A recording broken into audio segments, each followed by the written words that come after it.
और मशहूर अभिनेत्री साधना का निधन, मुंबई के रहेजा अस्पताल में ली आखिरी सांस, लंबे अरसे से थी बीमार।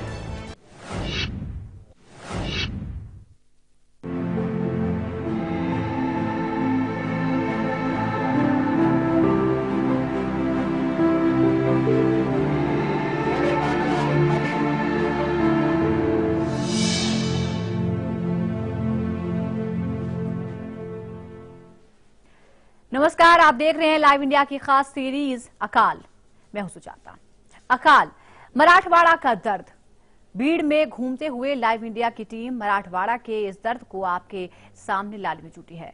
मराठवाड़ा 1972 के बाद अब तक के सबसे बड़े सूखे से जूझ रहा है।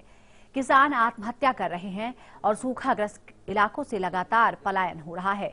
सरकारी योजनाएं दम तोड़ती नजर आ रही हैं और किसान बेबस हैं।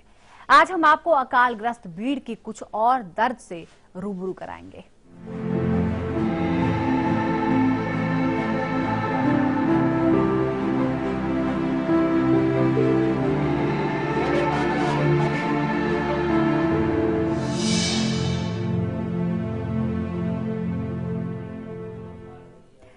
अकाल ने भीड़ में खेतों को पानी के लिए तरसा कर रख दिया है। हालत यह है कि पीने के लिए पानी भी बड़ी मुश्किल से मिल पाता है। कभी इस इलाके में गन्ने की फसल इतनी होती थी कि उसके दम पर जिले में 75 चीनी मिलें खड़ी हो गईं, लेकिन 4 साल के सूखे ने सब कुछ बर्बाद कर दिया। गन्ना तो छोड़िए, किसान अपने खाने भर के लिए अनाज तक नहीं पैदा कर पाते। मवेशियों को अभी सूखा चारा तो मिल रहा है, लेकिन बाद में क्या होगा ये कोई नहीं जानता।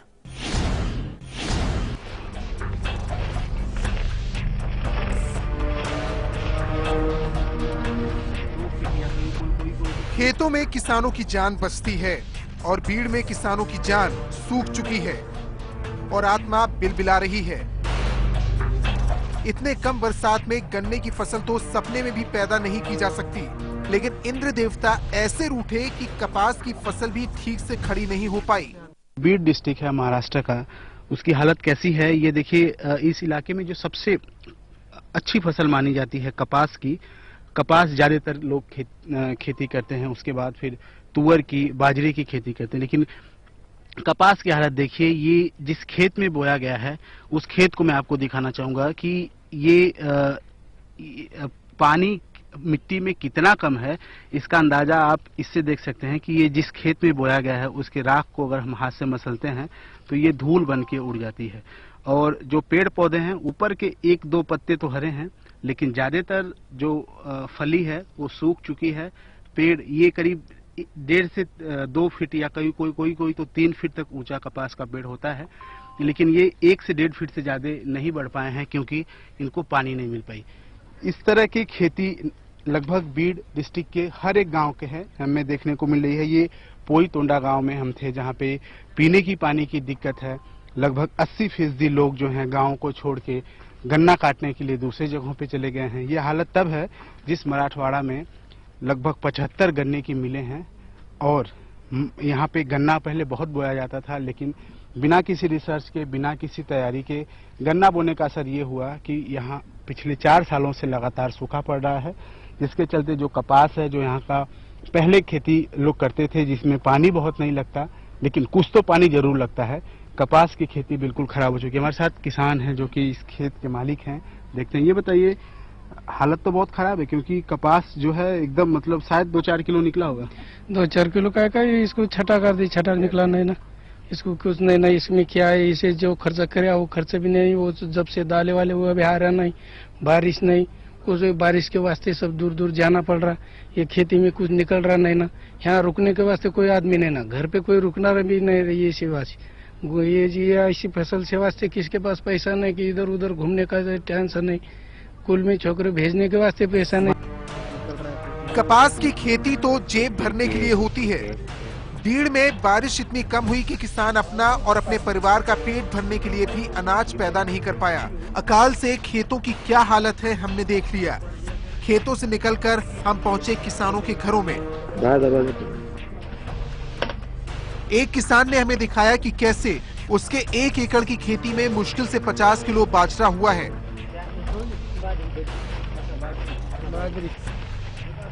अब इस मजदूर को ये नहीं समझ में आ रहा है कि इससे किसका और कब तक पेट भरे। अगर बारिश होती सब कुछ अच्छा रहता तो 1 एकड़ में कितना होता है? 5-6-7 गोने क्विंटल या गोनी? क्विंटल। अच्छा, लेकिन इस बार बस यही हुआ है। हाँ। आपके पास खेत कितने हैं? 100 एकड़। 100 नहीं 45 में 1 एकड़ 5 घंटे। लेकिन इस बार बोया कुछ नहीं है? हाँ, कुछ नहीं है इतनी।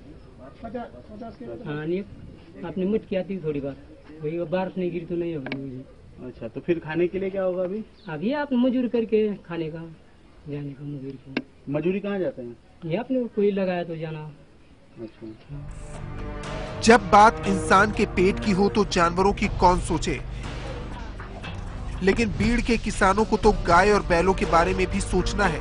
फिलहाल तो जानवरों को सूखा चारा मिल रहा है, लेकिन मार्च के बाद क्या होगा इसका जवाब किसी किसान के पास नहीं है।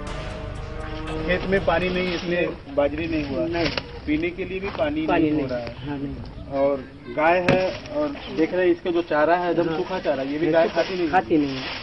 तो अभी तो ठीक है, लेकिन जब और समय बढ़ेगा तो बाद में खराब। तब क्या होगा? गाय कैसे रखेंगे? क्योंकि मार्च अप्रैल आते आते तो ये चारा भी नहीं मिलेगा। नहीं मिलेगा, अपन कैसे भी लाना उनको घालना पड़ेगा। आप उन खाए वैसे उनको चारना पड़ेगा ना, इसलिए अपना दिक्कत नहीं, आप नहीं भागना उनको भागाना पड़ेगा ना। अब वो बिकने की भी चिंता नहीं है। क्या फडणवीस सरकार जवाब देगी कि जिस सरकारी राहत का दावा किया जाता है वो बीड़ में कहां है, जहां इंसानों के साथ जानवर भी अकाल की मार झेल रहे हैं। कैमरामैन इरफान शेख के साथ अंजनी कुमार पांडे, बीड़, महाराष्ट्र। अकाल के मारे बीड़ गांव के गांव उजड़ चुके हैं। लोग रोजी रोटी के चक्कर में पलायन करने को मजबूर हैं। मराठवाड़ा में कम बारिश की समस्या पुरानी है, लिहाजा सरकारों ने सिंचाई के लिए बीड़ में 23 छोटे बांध बना रखे हैं, लेकिन 4 साल के सूखे से इस बार डैम को भी पानी नसीब नहीं हुआ। हालात इस कदर बिगड़े कि बांधों ने भी दम तोड़ दिया।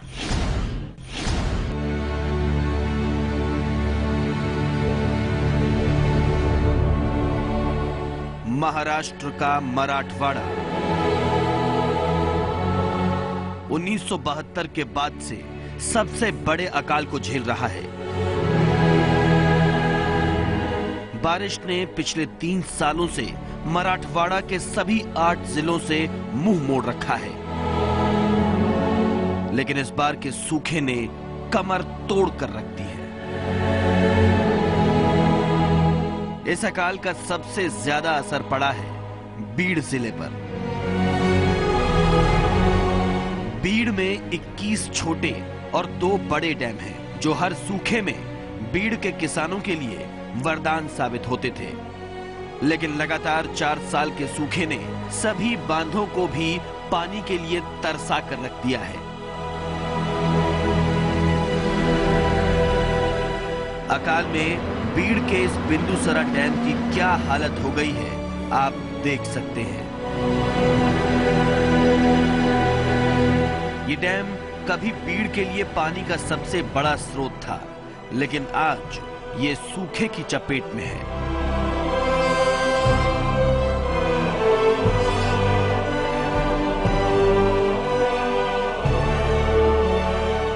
मराठवाड़ा के बीड़ डिस्ट्रिक्ट में भयानक सूखा पड़ा है। हम ये जानने निकले कि क्या जो बीड़ डिस्ट्रिक्ट में जो डैम बनाए गए हैं उनके कंडीशन क्या हैं और जो लोग हैं उनके लिए इस डैम से पानी क्यों नहीं छोड़ा जा रहा है। दरअसल ये जो जिस जमीन पे हम खड़े हैं ये 1960 के दशक में बना बिंदुसरा प्रोजेक्ट है, जो कि बीड़ डिस्ट्रिक्ट में पानी वाटर सप्लाई के लिए बनाया गया था। लेकिन 2010 के बाद ये बिल्कुल ठप हो गया है, क्योंकि अभी जिस डैम से पानी बीड़ डिस्ट्रिक्ट को भेजा जाना था वो डैम बिल्कुल सूख चुका है। यहाँ पे शायद कुछ सैकड़ों लीटर कुछ पानी होंगे जो कि गड्ढे में पड़े हुए हैं, जो कि पंप नहीं किए जा सकते। और अभी बीड़ डिस्ट्रिक्ट की हालत यह है कि यहाँ पे 10 दिन या 15 दिन में एक बार पानी भेजा जाता है, क्योंकि माजलगांव प्रोजेक्ट इसके पैरेलल एक शुरू किया गया है, जो कि इस इलाके के लोगों को पानी देने के काम आ रहा है। फिलहाल ये जो प्रोजेक्ट है लगभग 40 साल तक बीड़ के लोगों को पानी सप्लाई करता रहा, पीने का पानी देता रहा। लेकिन आज पिछले 3 सालों से जो सूखा है और इस साल जो भयानक सूखा है उसके चलते बिल्कुल सपाट है, पानी का एक कण भी नहीं दिख रहा है। और जहाँ पे लबालब पानी होना चाहिए था वहाँ जानवर, बकरियां, घोड़े और भेड़ चराने वाले अपना रोजी रोटी पालने के लिए यहाँ पे भेड़ बकरियां चरा रहे हैं। इस डैम से कभी बीड़ के खेतों में पानी पहुंचता था, लोगों के घरों में पीने का पानी मिलता था, लेकिन आज इस डैम में कहने भर को पानी बचा है। बात केवल बिंदुसरा डैम की ही नहीं, बीड़ के 90% छोटे बड़े बांध सूख चुके हैं और जो बचे हैं उनमें पानी सबसे निचले स्तर पर है।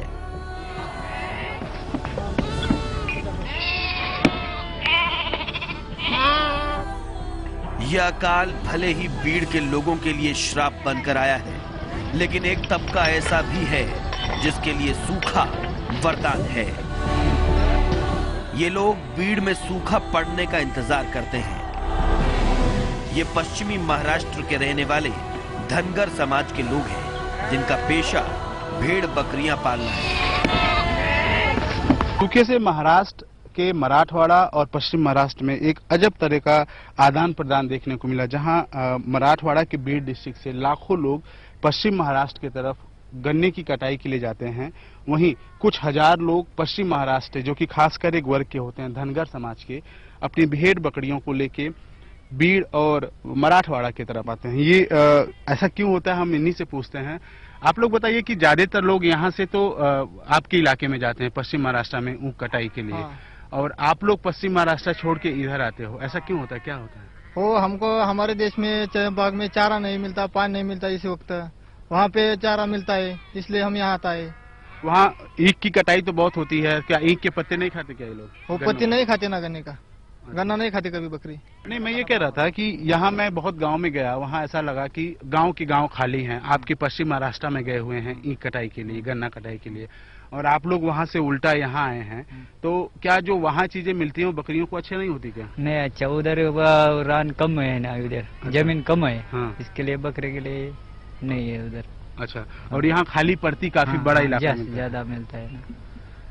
बिल्कुल, ये एक अलग तरह का लेन देन है, जहाँ यहाँ के लोग जब पश्चिम महाराष्ट्र में जाते हैं गन्ने की कटाई के लिए, और यहाँ चूंकि पिछले 4-5 सालों से सूखे का प्रकोप है, इसलिए बड़ी पड़ती मिलती है, खाली जमीन मिलती है, और बबूल के पेड़, यहाँ पे पानी कम बारिश होता है जिसके चलते बबूल के पेड़ों की संख्या अधिक है, और ये जो बकरियां हैं ये बबूल के पेड़ या सूखे छोटे छोटे घासों को खा के अच्छी तरह से जीवित रह जाती हैं।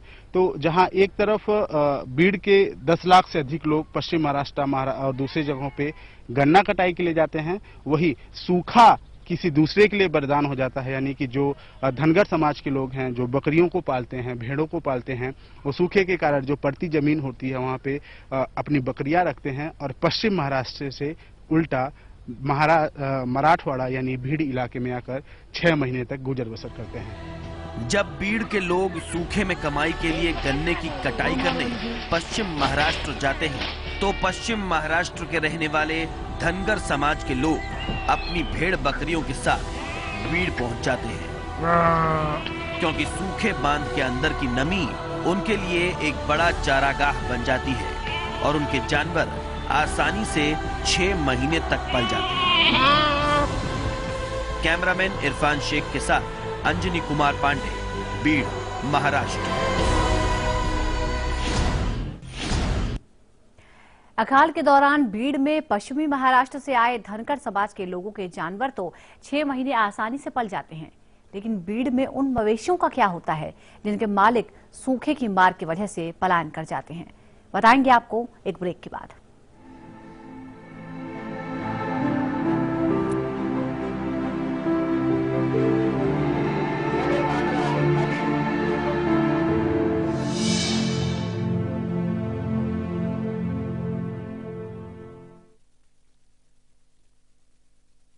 आपका साधारण टैंक में लगातार प्रॉब्लम, तो प्लम्बर के साथ ऐसा करीबी रिश्ता जुड़ेगा ही। ले आइए सिंटेक्स का triple layered water storage solution. Sintex, we make sense.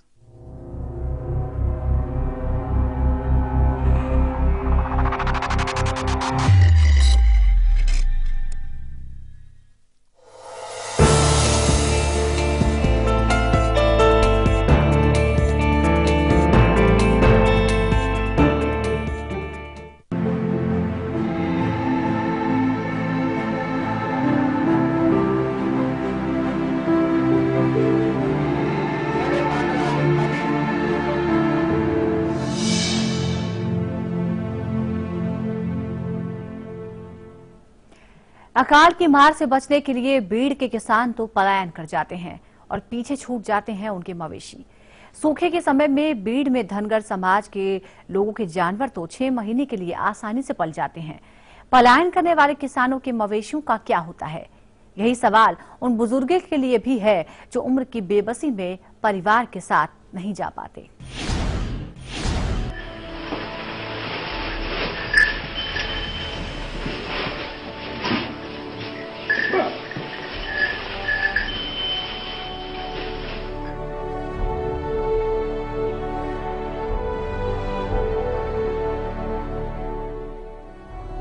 इन सवालों का जवाब तलाशते हम बीड़ में पहुंचे, कामधेनु आरोग्य धाम और गौशाला में।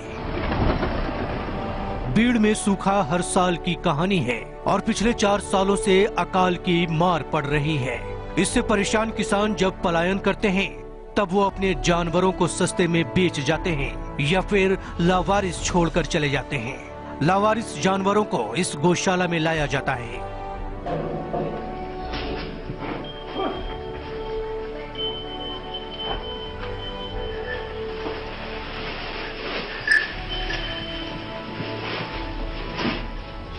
अकालग्रस्त बीड़ में इस गौशाला को कुलकर्णी दंपति पिछले 5 सालों से चला रहे हैं, बिना किसी सरकारी मदद और सहयोग के।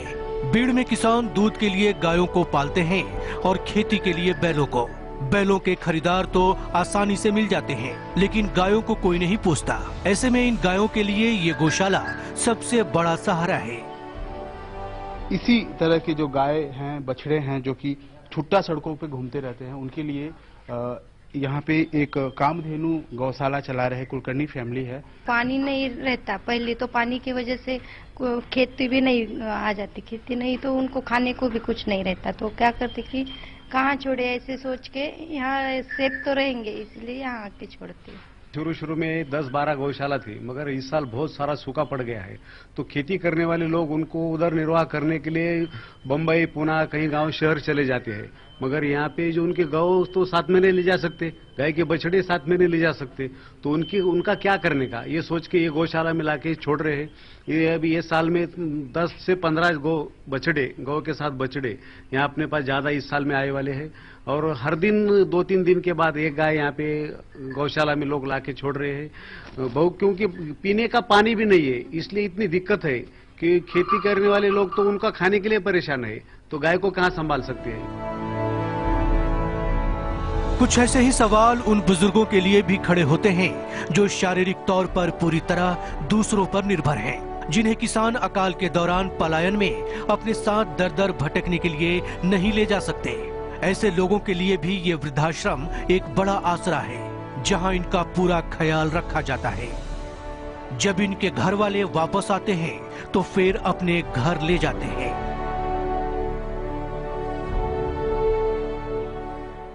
गौशाला के साथ साथ कुलकर्णी साहब आप लोग वृद्धाश्रम भी चलाते हैं, और आपने बताया कि बड़ा एक अनोखी कहानी है वृद्धाश्रम की। आपकी फाइनेंशियल हालत इतनी अच्छी नहीं थी, कैसे ये पूरा एक भव्य सपना साकार किया आपने? ये जो है ना, कुछ करते करते गौशाला भी करे, उसके साथ में वृद्धाश्रम भी होना, इसके लिए ये वृद्धाश्रम बनाए। इसके लिए मैंने मेरी खुद की घर की जमीन बेची। हमारे मिसेस ने उनके पास जो जेवर थे वो भी बेच के हमने ये जो प्रोग्राम, ये जो है प्रकल्प, इसको चालू करे वाला है। अभी इसमें 25 ज्येष्ठ नागरिक अपने पास रहने के लिए है, तो इसको बाहर से ऐसा कुछ फाइनेंस नहीं है, ये खुद अपना समाज सेवा बोल के हम कर रहे हैं। एक तरफ अकाल की मार और दूसरी तरफ अपने बड़े बुजुर्ग और अपने कीमती जानवर, इनको छोड़कर जाना बीड़ के किसानों के लिए कितना दर्द भरा होगा, इसका अंदाजा लगाया जा सकता है। लेकिन हालात इनसे ये काम करवाते हैं। अकाल की मार ने खेती चौपट कर दी और परिवारों को भी तोड़कर रख दिया है। कैमरामैन इरफान शेख के साथ अंजनी कुमार पांडे, बीड़, महाराष्ट्र। तो एक तरफ अकाल की मार झेल रहे किसान अपना घर बार छोड़ने को मजबूर हैं, तो दूसरी ओर इंसानियत की ऐसी मिसाल भी है जो उनके बुजुर्गों और उनके जानवरों दोनों को संभाल रही हैं।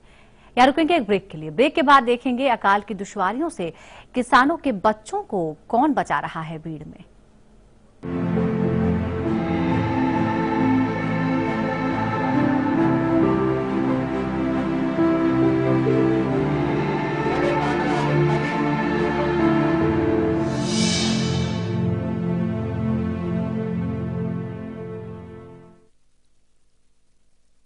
मंत्रा Ayurvedic face cream and face wash. इसमें है 12 खास आयुर्वेदिक जड़ी बूटियों का संतुलित मिश्रण। ये कोई कॉस्मेटिक नहीं, आयुर्वेदिक औषधि है।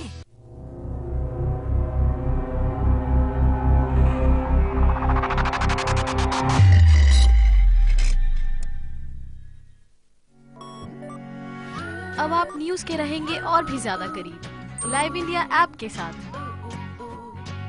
सिर्फ एक टच और आप हो जाएंगी न्यूज अपडेट, कभी भी कहीं भी।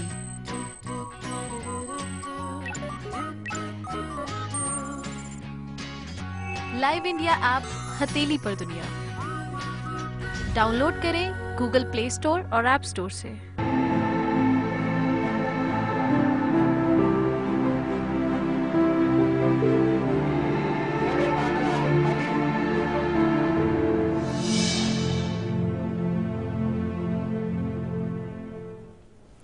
अकाल के मारे भीड़ में बड़े लोगों ने तो जीवन में कई उतार चढ़ाव देखे हैं और अब उनकी एक ही चाहत है कि किसी भी तरह उनके बच्चे पढ़ लिख कर इस लायक बन जाएं कि उनकी जिंदगी में दुश्वारियों की ये काली छाया न पड़े।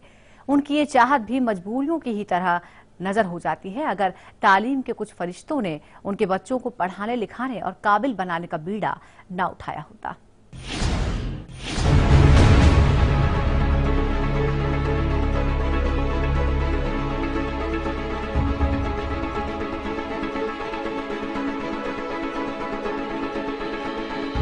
सूखे खेत खलिहानों, कुओं और बावड़ियों के बीच इस इलाके के खेतिहरों के लिए भीड़ में रहते हुए जीवन बसर करने की उम्मीदें दम तोड़ती जा रही है।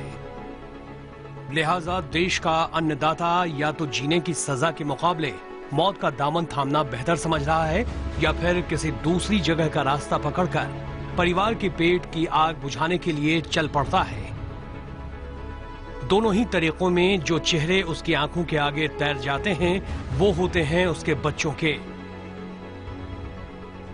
भीड़ का दर्द समझते हुए हम पहुंच गए भीड़ के धनगरवाड़ी गांव के पंचायत स्कूल, जहां अकाल के इस दौर में 55 बच्चे पढ़ाई कर रहे हैं। इनमें से ज्यादातर वो बच्चे हैं जिनके माता पिता सूखे की मार से पलायन कर गए। भीड़ में खेतीबाड़ी बर्बाद होने के बाद वो गन्ने कटाई में मजदूरी करने के लिए पश्चिम महाराष्ट्र चले गए, लेकिन इस बार उनके बच्चे इस स्कूल में शिक्षा जारी रखने में कामयाब रहे और इसका श्रेय जाता है इस स्कूल के शिक्षक को।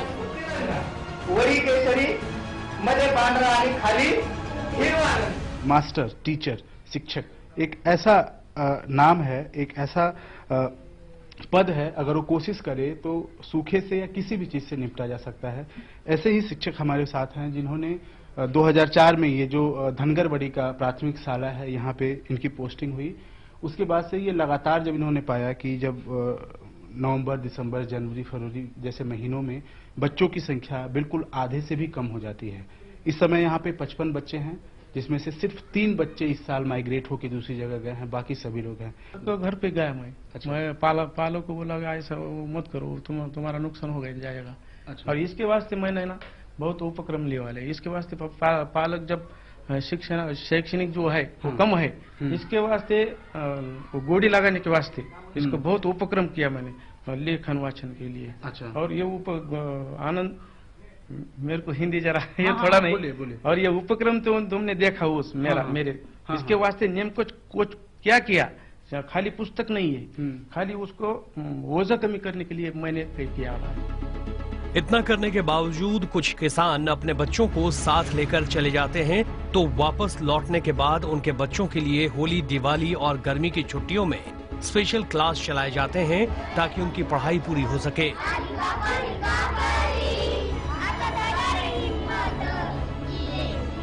अकाल के समय चल रहे ये स्कूल बच्चों के लिए वरदान साबित हो रहे हैं।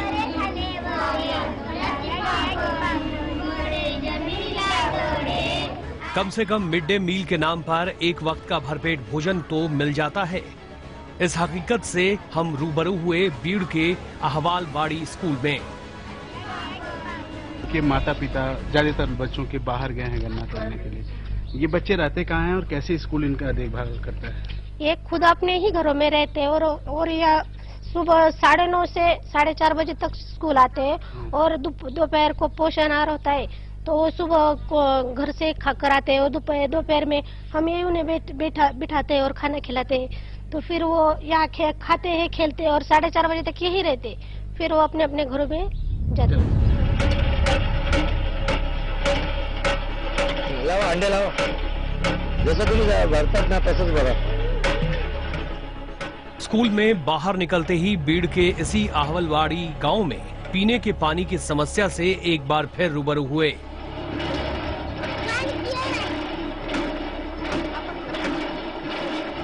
पूरे गांव की प्यास बुझाने के लिए सिर्फ ये एक सरकारी हैंडपंप है जो चलता ज्यादा है और पानी कम देता है। पहले 5 मिनट चलाने के बाद इससे पानी निकलना शुरू होता है और पानी की धार आपके सामने है।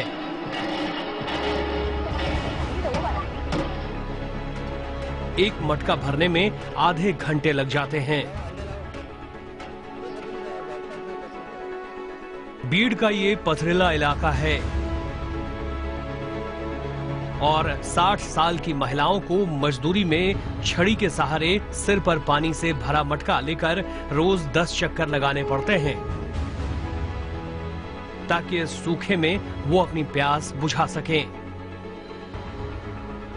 करीब 800 मीटर 1 किलोमीटर तक दूरी से लोग पानी अपने सर पे लेके आते हैं। जैसे आप देख रहे हैं कि इन महिलाओं की उम्र 60 साल, 70 साल, 80 साल है।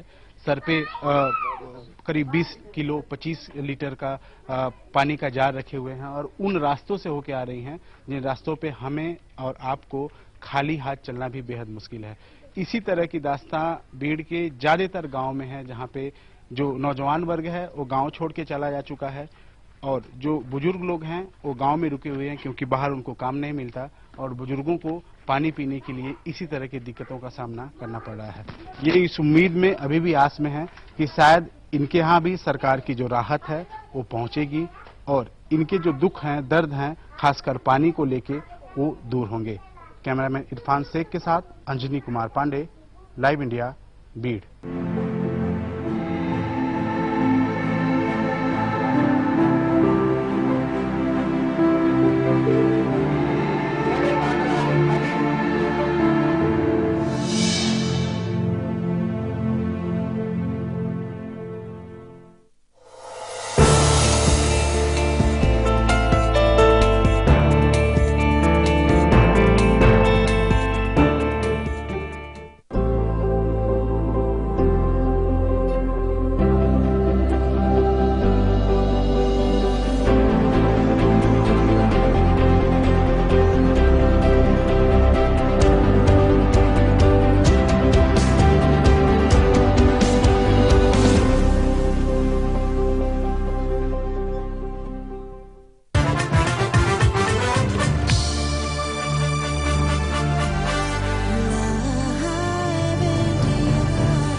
भारत पाक रिश्तों में मोदी का मास्टर स्ट्रोक। नवाज के बर्थडे में शामिल हुए पीएम मोदी। पाक सेना के हेलीकॉप्टर से पहुंचे नवाज के घर। काबुल से अचानक पाक पहुंचकर मोदी ने सबको चौंकाया। लाहौर एयरपोर्ट पर नवाज शरीफ ने की अगवानी। गले मिले दोनों नेता। मोदी को विदा करने भी एयरपोर्ट आए नवाज।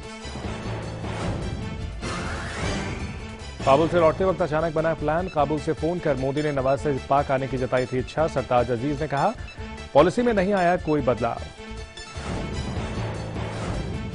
मोदी की पाक यात्रा पर कांग्रेस ने उठाए सवाल। कहा देश को अपमानित करना बंद करें मोदी। शिवसेना ने भी जताई नाराजगी, लेकिन उमर अब्दुल्ला ने किया स्वागत।